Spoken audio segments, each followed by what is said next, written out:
மாதம் முழுவதும் நமக்கு சமாதானத்தின் மாதமாக நம்ம வார்த்தைகளை நம்ம பகிர்ந்து கொண்டு வருகிறோம். இந்த மாதம் முடிகிறது, இன்னும் 3 நாட்களே தான் நமக்கு. தேவன் இந்த மாதம் முழுவதும் அற்புதமாக நம்மளை பாதுகாத்து வந்தார், வழிநடத்தி வந்தார். நம்ம ஒவ்வொரு பேரும் தேவனுக்கு கொடான கொடி நன்றி செலுத்துவோம். மத்தேயு 5:9 எடுத்தவர்கள் வாசிப்போமா?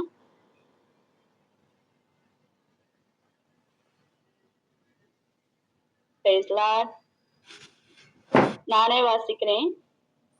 சமாதானம் பண்ணுகிறவர்கள் பாக்கியவான்கள், அவர்கள் தேவனுடைய புத்திரர் எண்ணப்படுவார்கள்.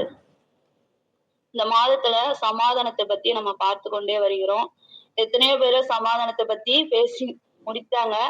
கடைசி 3 நாட்கள் தான் நாங்க மறுபடியுமாக சமாதானத்தை பத்தி நம்ம பேசிக்கொண்டு வருகிறோம். தேவனுக்கு கொடான கொடி நன்றி. சமாதானம் பண்ணுகிறவர் பாக்கியவான்கள், அவர்கள் தேவனுடைய புத்திரர் எண்ணப்படுவார்கள். சமாதானம் என்பதற்கு 2 அர்த்தங்கள் உண்டு. அது ஒண்ணுனா மனதில் பயமோ அல்லது குழப்பமோ அல்லது கலக்கமோ இல்லாத மன நிம்மதி. இந்த சமாதானம் ஆவியின் கனியாகிய சமாதானம். 2 சண்டை அல்லது போருக்கு பிந்திய நிலை. முதல் சமாதானம் என்பது பீஸ் ஆஃப் மைண்ட், மன நிம்மதி நமக்கு. 2வது சமாதானம் தான் மேற் சொன்ன வசனத்துல நாம சமாதானத்தை பத்தி பார்க்கிறோம். அது சண்டை சச்சரவுகளுக்கு பின்னும் கொண்டு வரப்படுகிற சமாதானம். இது பல இடங்களில சொல்லப்படுகிறது. ஸ்தலங்கள்ல உண்டாகும் அமைதி இல்லாம இருக்கும். நமக்கு மத்தேயு 5:9 இயேசுவானவர் நமக்கு குறிப்பிடுகிறது என்னன்னா சமாதானம். மனதிற்குள்ள வருகிற அமைதி அல்ல. 2 பேர் சண்டை போடுவாங்க, சமாதானம் ஆகிறார்களே.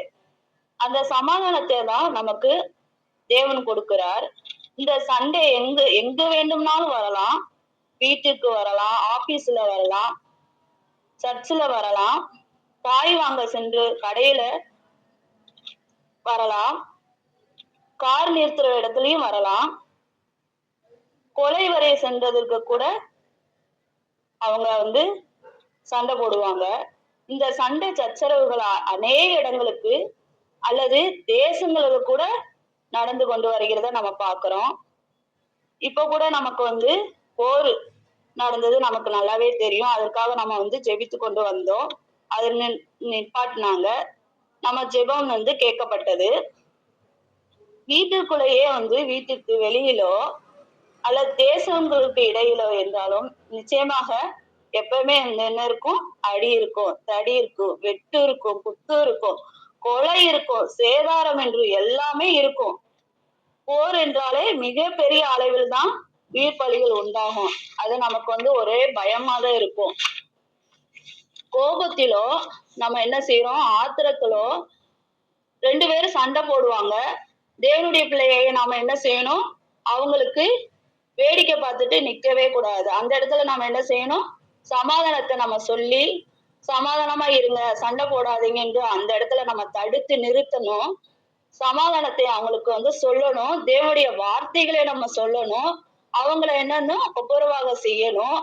அவர்கள் 2 பேரையும் ஒரு நல்ல ஒரு இயேசப்பாவுடைய சுவிசேஷத்துல அந்த இடத்துல சொல்லி அவர்களை மனம் திரும்ப வைக்கணும். அதுதான் நம்மளுக்கு கொடுக்கிற தேவனுடைய சுபாவம். அந்த சுபாவத்தை நம்ம அந்த இடத்துல நம்ம காணப்பட வேண்டும். அதுதான் நம்மளுடைய தேவனுடைய நமக்கு கொடுத்த சமாதானம். ரோமர் 14:19 வாசிப்போமா? Price Lord.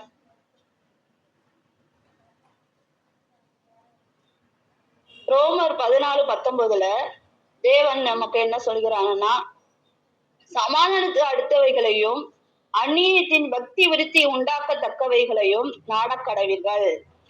பக்தி விருத்தி நம்ம தேவனோடு இருக்கும்போது நம்ம எந்த ஒரு சமாதானம் இல்லாம இருந்தாலும் நம்ம என்னன்னா தேவனோடு இருக்கும்போது உண்மையாகவே நமக்கு சமாதானம் வந்துடும்.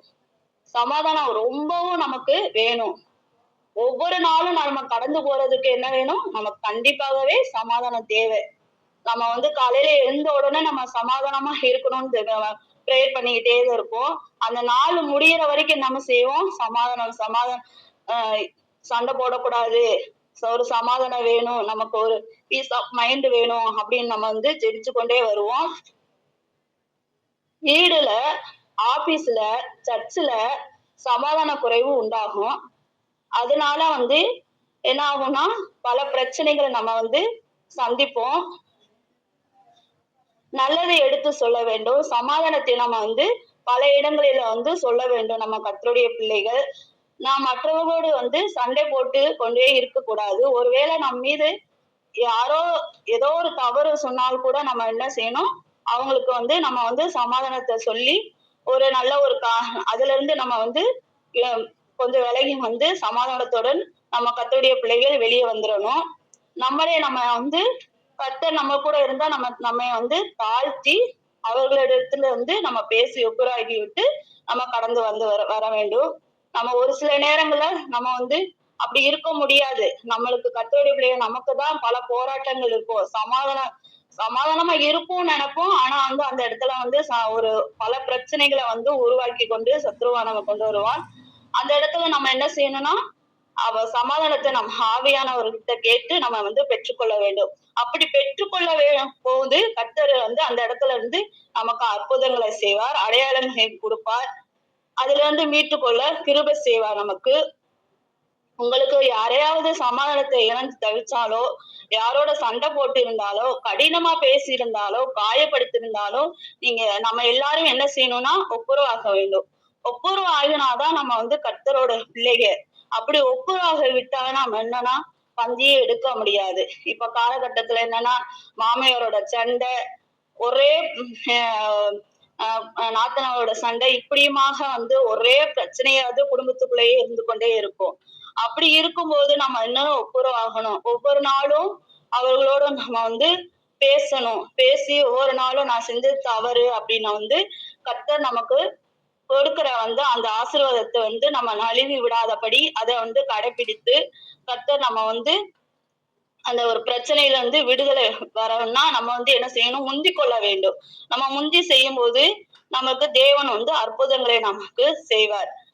வேற யாரு 2 பேரும் சண்டை போட்டாலும், அதாவது நமக்கு தெரியாதவர்களே பக்கத்து தெருவுல கூட சண்டை போட்டாலும் நம்ம என்ன செய்யணும், அவர்களுக்கு நம்ம அவர்களுக்கு கூட போய் இந்த மாதிரி நீங்க பிரச்சனை வேண்டாம், நீங்க ஒரு சமாதானமா இருங்க, நல்ல ஒரு ஐக்கியமா இருங்க, அவங்களுக்கு ஏசப்பாவை பத்தி அவங்களுக்கு சொல்லாட்டாலும் ஒரு சந்தோஷமான ஒரு 4 வார்த்தையை பேசிட்டு அந்த இடத்துல பிரச்சனை இல்லாதபடி நம்ம பேசிட்டு வர்றதுக்கு அது ஒரு நமக்கு கர்த்தர் கொடுத்த ஞானத்தின்படி நம்ம நடந்து கொண்டு அவங்களுக்கு நம்ம பேசிட்டு வர்றது அது ஒரு நல்ல காரியங்கள்.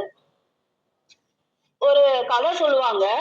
ஒரு தகப்பன் ரொம்ப மரணத்துல தருவாயில இருக்கும்போது ஒரு கிறிஸ்டின் டாக்டர் என்ன செஞ்சாராம், அவரை பரிசோதனை செஞ்சு விட்டு நீங்க மறிக்க போறீங்க, சீக்கிரமா அவங்க நீங்க கத்தருக்குள்ள போக போறீங்க, நீங்க யாரெல்லாம் நீங்க பேசாம இருக்கீங்களோ அவங்கள நீங்க போடுவாங்க அப்படின்னு சொல்லிடுவாங்களாம். அப்ப அவரு என்ன செய்வாருன்னா 2 பிள்ளைகள் இருப்பாங்களாம். அந்த பிள்ளைகளை கூப்பிட்டு என்ன செய்வாரா, இந்த பக்கத்து வீட்டுல அவரை கூப்பிடுங்க, அவர் ரொம்ப நாளா நான் ரொம்ப வருஷமா அவரோட நான் பேசாம இருக்கேன், அவங்கள்ட்ட மன்னிப்பு கேட்கணும்னு சொல்லுவாராம் பிள்ளைகள்கிட்ட. உடனே பக்கத்து வீட்டுக்காரங்களாம் அவங்க பிள்ளைய கூப்பிட்டு வருவாங்களாம். சாரி, மன்னிச்சிருங்க, ரொம்ப நாளா அவங்க கூட நான் பேசாம இருந்தேன், மன்னிச்சிருங்கன்னு சொன்னாராம்.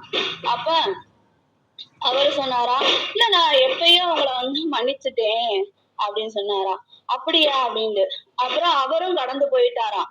கடந்து போனோம்னா அதுக்கடுத்து அந்த பிள்ளைகள்கிட்ட அந்த 2 மகன்கிட்ட அவர் சொன்னாராம், அவரை விடாதீங்க, நான் கர்த்தர் எடுக்கல பரலோக ராஜ்யத்துக்கு நான் போகணும், அதனாலதான் நான் அந்த மாதிரி சொன்னேன், நீங்க அவளை விடாதீங்க, ஒரு கை பார்க்கணும் அவங்கள அப்படி சொன்னாராம். இது ஒரு வேடிக்கையான காரியம்தான். அப்படி நம்ம கர்த்தருடைய பிள்ளைகள் இருக்கக்கூடாது. சண்டையில இருந்து நம்ம அவங்களுக்கு ஒரு சமாதானத்தை நம்ம கொடுக்கணும். மனஸ்தாபம் என்று நம்ம அப்படியே மனசுக்குள்ளேயே வச்சுட்டே இருக்கக்கூடாது. அது நமக்கே நம்ம பாதிப்புக்குள் உண்டாக்கும். அதே போல பிள்ளைகளோட தவறான காரியங்களை சொல்லியே கொடுக்க கூடாது ஒரு பெற்றோர். அப்படி சொல்லி கொடுக்கும்போது அது வேற காரியங்கள்ல ஈடுபட்டு கொண்டு பல பிரச்சனைகளை பிள்ளைகள் சந்திக்க வேண்டிய காரியங்களை வரும். அதே போல நம் தகப்பன் சமாதானக்காரர். இயேசு சமாதான பிரபா இருக்கிறார். அவருடைய பிள்ளைகள் நாம எப்படி இருக்க வேண்டும்? சமாதானத்தை நாடி ஓடணும், நாடி தேட வேண்டும், நாடி அவரோடு இருக்க வேண்டும். அப்படி இருக்கும்போது பல ஆசீர்வாதங்களை நம்ம பெற்றுக்கொள்வோம். எவ்வளவு ஆசீர்வாதங்களை பெற்றுக்கொண்டு வருகிறோம் நாம. ஆனா அந்த நாட்கள்ல நம்ம அந்த இடத்துல பிரச்சனைகள் இருக்கிற இடத்துல அப்படி நம்ம தாழ்த்தி அப்படி இருக்கும்போது கர்த்தர் அநேக அற்புதங்களை நம்ம வாழ்க்கையில நம்மளுடைய தனிப்பட்ட வாழ்க்கையில அற்புதங்களை நம்ம செய்வார் கர்த்தர். சங்கீதம் 34:14 வாசிப்போமா?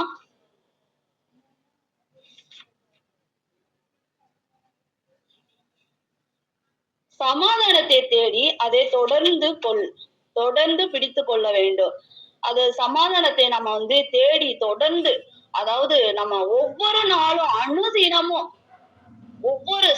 ஒவ்வொரு நொடி பொழுதிலும் நம்ம என்ன செய்யணும்னா அதை தொடர்ந்து அதை பற்றி கொண்டே இருக்க வேண்டும். அப்படி இருந்தாதான் நம்ம தேவனிடத்தில் ஐக்கியமா இருக்க முடியும். அப்படி இல்லாட்டா நம்ம ஒரு நாளும் இருக்க முடியாது. சங்கீதம் 127 நமக்கு அப்படிதான் சொல்லுகிறது. சமாதானத்தை பத்தி தான் நமக்கு தேவனானவர் சொல்லி இருக்கிறார். அமைதியா இருக்க வேண்டும். அமைதியா இருந்தா அவருடைய ஆசீர்வாதத்தை நாம் பெற்றுக்கொள்வோம். 2 நாடுகளுக்கு நடுவுல பெரிய யுத்தங்கள் நடக்கும்போது நம்ம சமாதான தூதரானவர்களை பிற நாட்டின் தலைவர்கள் பேசி சமாதானப்படுத்துவாங்க, போரை நிறுத்துவாங்க. இல்லாவிட்டாலும் அது என்னது உலக போராக மாறிவிடும். ரொம்ப பெரிய போராட்டங்களாக அவர் தலைவர் நிறுத்தாட்டா என்ன செய்யும்? மாறி விட்டுரும். உலகம் முழுவதுமே என்ன ஆகும்? அழிந்து போக கூட வாய்ப்புகள் உண்டு. இப்பொழுது நம்ம கூட ஈரான்ல இஸ்ரேல் போர் செஞ்சாங்க. என்னன்னு நம்ம கண்ணால பார்த்தோம். பாதிப்புல இழந்தாங்க. உலகம் முழுவதுமே என்னது ரொம்ப பாதிப்புக்குள்ளப்பட்டு கவலைக்குரிய நிலவரம் தான் இருந்தது.